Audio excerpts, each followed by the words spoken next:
The government trying to increase opportunities in the small business sector. Hundreds benefit from a generous giveaway. And a deadly accident in West Grand Bahama. Bahamas Tonight Northern Edition starts now. This is the Bahamas Tonight, the Northern Edition. Good evening all, I'm Shashina Roll. As always, it is so great to have you with us. Topping news, the economic revitalization of Grand Bahama continues to top the government's agenda. In an effort to generate much-needed growth on the island, the first in a series of business-to-business forums took place today at the Pelican Bay Resort. Tonight, Sabrina Brown tells us that there was an overwhelming response to this initiative. The government is partnering with local corporate giants, particularly in the industrial sector, to ensure that many of the goods and services now imported can be delivered by Grand Bahama businesses. Minister of State for Grand Bahama, Senator the Honorable Kwesi Thompson says the government has a focused strategy to improve the local economy, and the business-to-business initiative is just one component of the overall program. Grand Bahama is called the industrial capital of the Bahamas. We cannot forget that we have one of the largest shipyards in the world right in our backyard. So the purpose of this expo is to cause as much of their millions of dollars to remain here in Grand Bahama. Business owners and aspiring entrepreneurs turned out in large numbers to hear about the opportunities available. Minister Thompson is appealing to anchor companies to give Bahamian businesses a chance. I want them to fulfill their duty by ensuring that they indeed use the businesses that are in this room. If a Grand Bahama business or entrepreneur can provide the service at a reasonable price, give them the contract. Bahamians interested in the business-to-business concept are being encouraged to think out of the box. Be creative. Be innovative. Take initiative. Adjust yourself. Find a problem to solve. And if you find a problem to solve, you will find a business that you can open up. Minister Thompson says the government will do its part to help local businesses achieve success. The government commits to also making it easier for businesses to do business. It also commits to making it easier that if you need to partner with international persons, to making it easier for you to be able to do that. Officials of the Grand Bahama Shipyard and Buckeye Bahamas made presentations on the opportunities available for local businesses at those companies. Sabrina Brown, ZNS Network News. Public officers who are members of the Bahamas Public Service Union voting today for a new team to govern their affairs. Candidates from 3 teams are looking to represent the BPSU, while incumbent President John Pinder is not seeking re-election. Well, here on Grand Bahama, the process had its share of hiccups. Italia Hall has more. Things did not go as planned for the members of the Bahamas Public Services Union. Persons could be seen leaving the Bahamas Public Services Hall after they were told that their names were not on the register. The polls were set to open at 8 a.m., but according to the presiding officer, Harrison Sands, the polls did not officially open until shortly after 9. Now, we spoke with the presiding officer, and he says there were some challenges, and that is why the voting process got off to a late start. Basically miscommunication in reference to contact in reference to the ballot, but it was sorted out. I was able to get it sorted out. I was supposed to be dealing with the election, and apparently I don't know who they probably contact somebody else. And when I got the information in reference to where the ballot was, after contacting the union, and they was actually, matter of fact, they was supposed to give me a call in reference to it. This voter, Mervyn Dean, calls the voting process ridiculous. Here it is, we're in the 21st century and we're still operating with a 19th century mentality. I'm back here almost 11 o'clock. The line seems to be a general election line, Now, I understand the process in there is ridiculous. Their prices were understood came in this morning, and their names are not on the register. As a matter of fact, they even don't have a general register. So here it is, you collecting money every month for dues, and you don't have a system. When are we going to do better in this country? However, there were some who did have an opportunity to vote. To have a voice, to be able to select who you want, and so they can have whatever governance you want. So it's my right as a member, and so I want to exercise my right and come out and support the team that I decide should be in leadership. It's important for me. As you see, I represent Team Restoration, and we're looking for change in this union.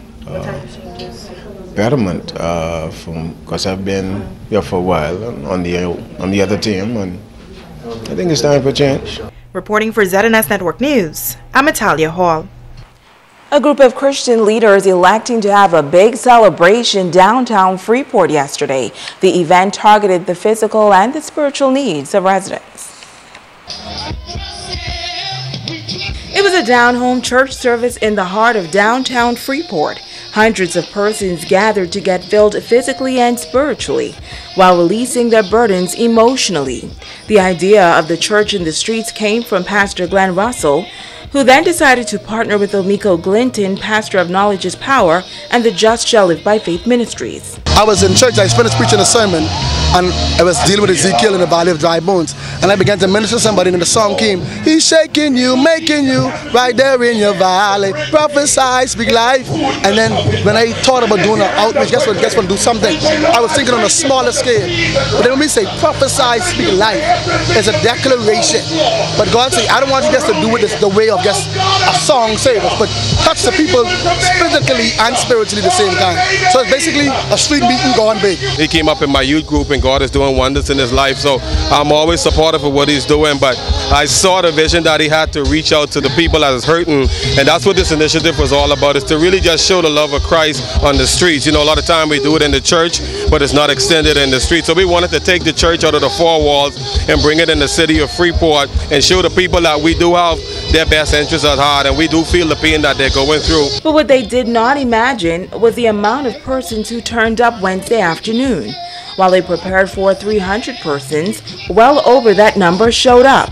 But they say if Jesus fed the 5,000 with the little he had, their faith assured them that what they had would be more than enough. Listen, we had cracked lobster we were giving away, curry chicken, fried chicken, baked chicken, barbecue chicken, clothes, shoes. I talked about skirt suits, coat suits, neckties, everything, anything you could name was here today. And we get so powerful to see that the people of God dropped down their pride and came out in numbers to give what they needed. The young pastors say what was even more amazing was the way people praised God, even while the rain came pouring down.